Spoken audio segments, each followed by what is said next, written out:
spoilers ahead, so if you have not seen the movie... Alright, hey YouTube, my name's Daniel, this is Eric, and behind us is Matt. We actually just got out of the movie theater. We saw Spider-Man Homecoming for the first time, and guys, what did you think? It was decent. Yeah? It wasn't terrible or really bad, some moments, I'd say. I think it was better than okay. It was better than okay. Do you want to expound upon that at all, Matt? My impression was that the first half was most of the issues in the movie, and the second half was just smooth sailing. And yeah. A good job. What were some of the issues you guys had? It just seemed like a lot of cringe-worthy teen drama. And yeah, I know they're teenagers, but intentionally cringe-worthy drama is still cringe-worthy. Matt? I think most of the characters were cliches, and when there wasn't any plot going on, that was really difficult to watch. Do you have any examples? Well, there was the weird aloof girl, there was the... Well, you know, they're both nerds. There's the bully, you know. Yeah, I had a little bit of an issue with Flash. The bully, it kind of seemed to come out of nowhere to me. I mean, I know, I've seen the Sam Raimi trilogy, so I knew kind of who Flash was and what that whole deal was. But to someone who was coming in to see Spider-Man for the first time, I think the Flash character would have really kind of been a little off-putting. I mean, it's like Peter answers a question right in class, and Flash turns around and goes, "You're dead." You know, and it's like, that's a real that person. was their first interaction, so it's like, what the heck? Bully entrance number 3. Fun fact, that wasn't actually the first interaction. Their first interaction was when Peter Parker was walking into school, and Flash comes in his Audi and says, "Hey, Penis Parker." Oh gosh, that's even worse. I don't even remember that. Well, there you know. Yeah, so that kind of put me off a little bit. But Michelle, the weird girl, I mean, I actually kind of found her pretty funny. Yeah, you know, so she was great. For the most part, yeah, she was one of the few comic relief parts of the movie that I actually enjoyed consistently. You know, the others were kind of hit and miss to me. Like the whole, he does heroics, but in a really, really lame way, like the saving a cat up a tree or helping an old woman cross the street. It's just...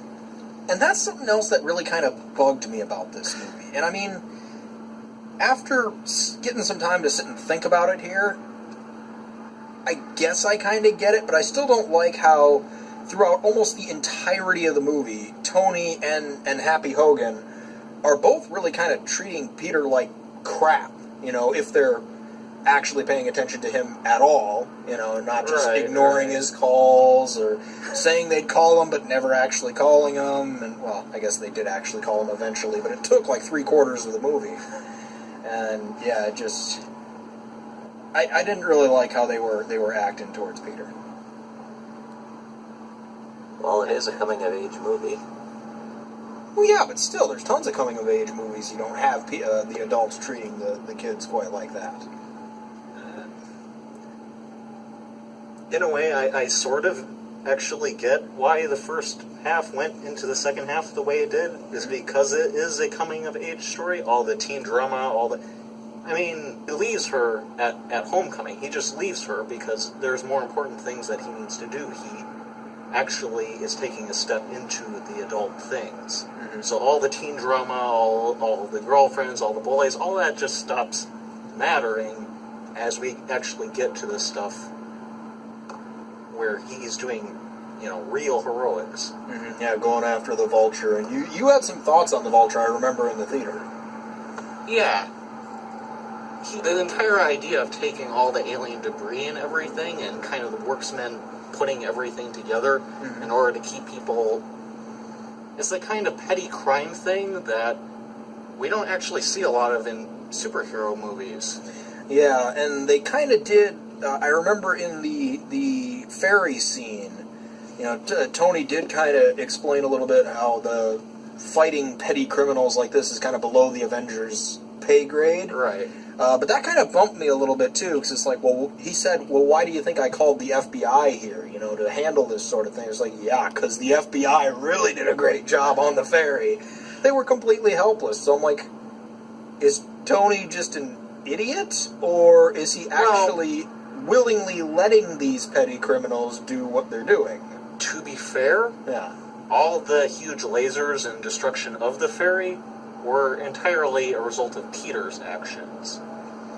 The FBI may have been able to take care of it if not for the big laser that went through it as a direct result of Peter's actions. But if the FBI went to start trying to take care of it, do you honestly think they wouldn't have pulled the laser? I mean, seriously, would they have just gone, oh yeah, it's over, I'll surrender quietly? No! No, the FBI would have failed miserably, but maybe then, after that, something would happen, and it wouldn't have to involve the Avengers. Yeah. Who knows? I don't know. That part kind of bumped me a little bit, though. It's just like, I don't know if he's willingly letting these petty criminals do what they're doing, or if he's just tied, his hands are tied because of the Sokovia Accords, not allowing him to do anything without the UN's approval or whatever. Right. And, I was definitely confused. It took me out of the movie. I wonder where those Sokovia Accords are in all this. Well, they were actually teaching Peter's class about the Sokovia Accords. Yeah. So they're definitely still in force, but we've never really been told exactly what they do outside of, well, the government has to decide when they can send the Avengers to go do something. Outside of that, we don't know a whole lot about it. Right.